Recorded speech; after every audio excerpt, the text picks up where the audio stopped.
This is the one microphone interview. I'm here with, what was your name again? I'm Marc Doty. Oh, hi, Mark. Hi.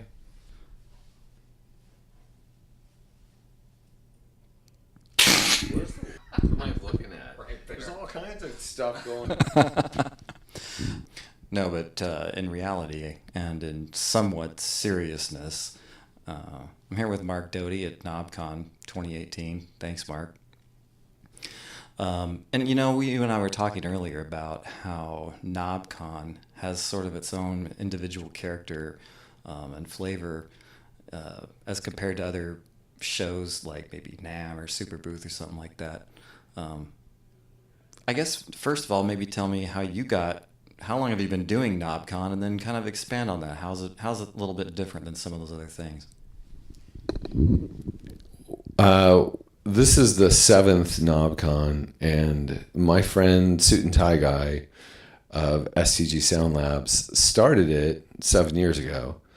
And he's like, "Hey, you should come to my, creation." And I was like, yeah, "Okay." And this is when I was in Asheville, and it's a long way from Asheville all the way up to Chicago. And I was like, I'm not coming all the way up there for your thing, which was kind of lame, I have to admit. And then the second year, he was like, "Dude, come speak at my convention."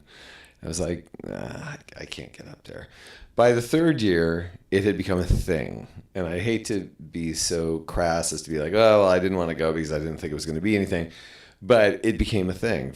And I was like, okay. And he's like, "Come speak, do presentations." And I did. And it still was small enough at that point that like these were like my friends in the synth industry, basically. We're kind of a tight-knit group, and it was really fun to come up and sort of interact with everybody. And then each year I've come back, and each year, there are bigger synth company names that are here, and people are really starting to believe in it, and they should.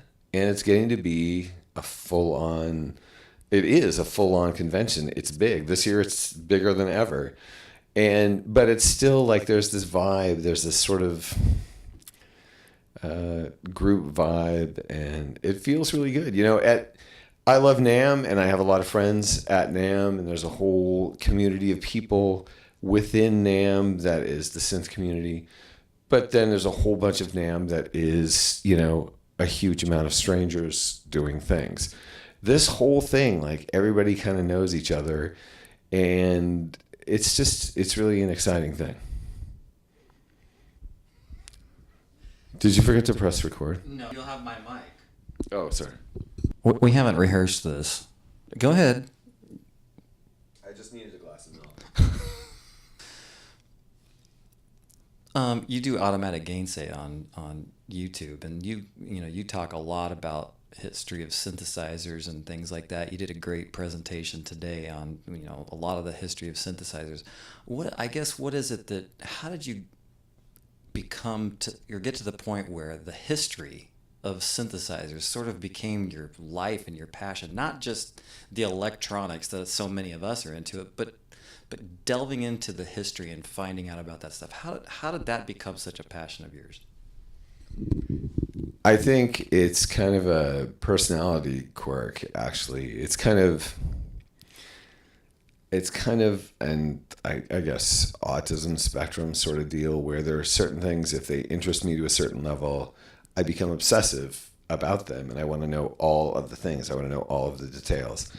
And I started to realize in 1998, I was in a band, and the people in the band really wanted me to play analog synthesizers, and I'd recently sort of rediscovered them.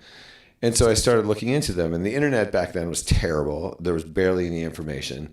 And I got Mark Vale's Vintage Synthesizers book, and I didn't know any of the things that were in it. It was like a whole new thing for me. I mean, I had studied electronic music history, and I knew a lot about the history of synthesizers in general. But that book really just excited me. And I found myself reading it over and over and over to like an obsessive level. And as a result, I just started remembering all of the details, remembering all of the models, remembering where they came from, remembering their value. And then I started scanning eBay for these synths, and I realized that like there were all these vintage synths that were coming back in on eBay, and no one had ever heard them. Like you can say like, what's a Mini Moog sound like? And there's 80 different songs you can say, there's a Mini Moog. But what about a CS15 or, you know, some other uncommon analog synth? You don't know what it sounds like. And I was like, gosh, I just want to hear what these things sound like before I buy them.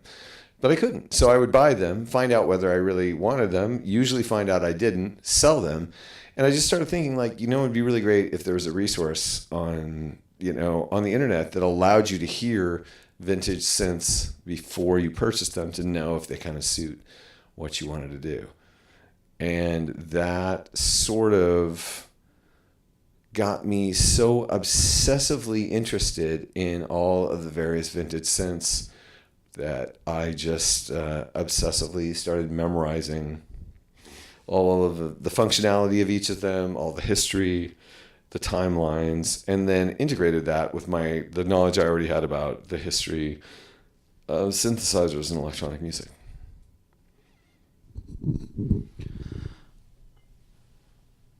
Did you run out of milk? Yes. Okay. Tart. How did you, when did you know, like, everybody that I've talked to here, they're synth people. When did you know that Marc Doty is a synth guy? And how did that happen? When my family would drive places in the car, we'd listen to the radio. And my brother was 4 years older than me. And he was the one who knew what was happening on the radio. And I didn't because I was too young. And this one song came on the radio. And I was listening. I was like, gosh, what are these weird noises? I kind of knew what a guitar sounded like and what a piano sounded like and whatever. But there are all these weird noises in the song. I said to my brother, what is this? And he was like, oh, that's a synthesizer. And I was like, what is that? And so I started doing like as much as like, I don't know, I was like 9 years old. I started, 76. No, I was younger than 9. 7 or I don't know. But I became obsessed with the idea that there was a device that sounded like that. And then when I saw pictures of what it looked like, my brother took me to a music store, and I got to play an ARP Odyssey, and I got an ARP pamphlet, and in it was an ARP 2600. And I was like, that's a synthesizer. And so there was the combination of going, weird sounds are cool, and the thing that makes them looks like that. And I started thinking, the synthesizer, that's a cool thing. That's a thing. I want to know about the synth. I want to be a person who plays the synthesizer. And that's how it started. And the song was Steve Miller Band's Fly Like an Eagle. Can you sing that for me now? No. All right. Now to the most important question. Do you have any more milk? I have warm milk, if you want it, and lime for your milk.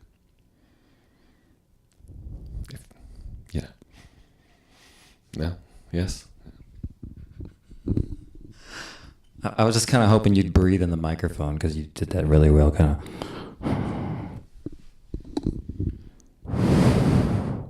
That was all nose breathing.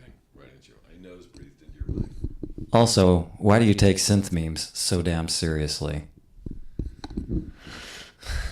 Everyone is right when they mock me for that. I'll say that right now. But when people say things, I just want it to... Comedy is one thing, but when people do comedy and the foundation of their comedy is a not true synth history fact, I'm like, wait, this comedy's broken. It's not founded in... You're not referencing a truth and making it funny. You're referencing a falsehood and trying to make it funny. And I'm like, no, you can't do that. So it's kind of that sort of irritating personal quirk.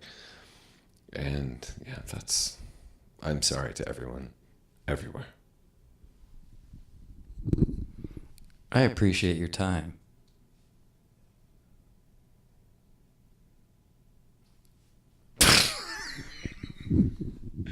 Will you say goodbye? I will. Thank you for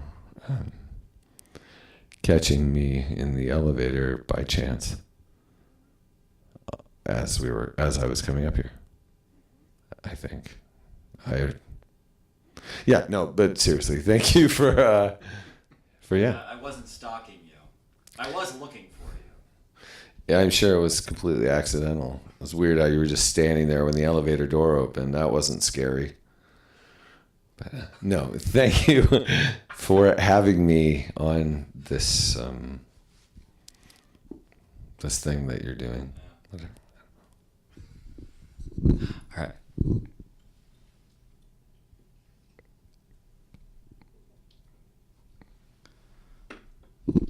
Are you sure you're not going to sing? The Von Trapp singers, family, so long, farewell.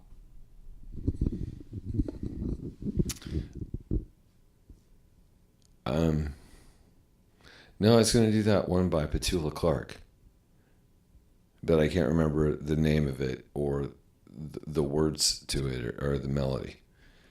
So I guess not.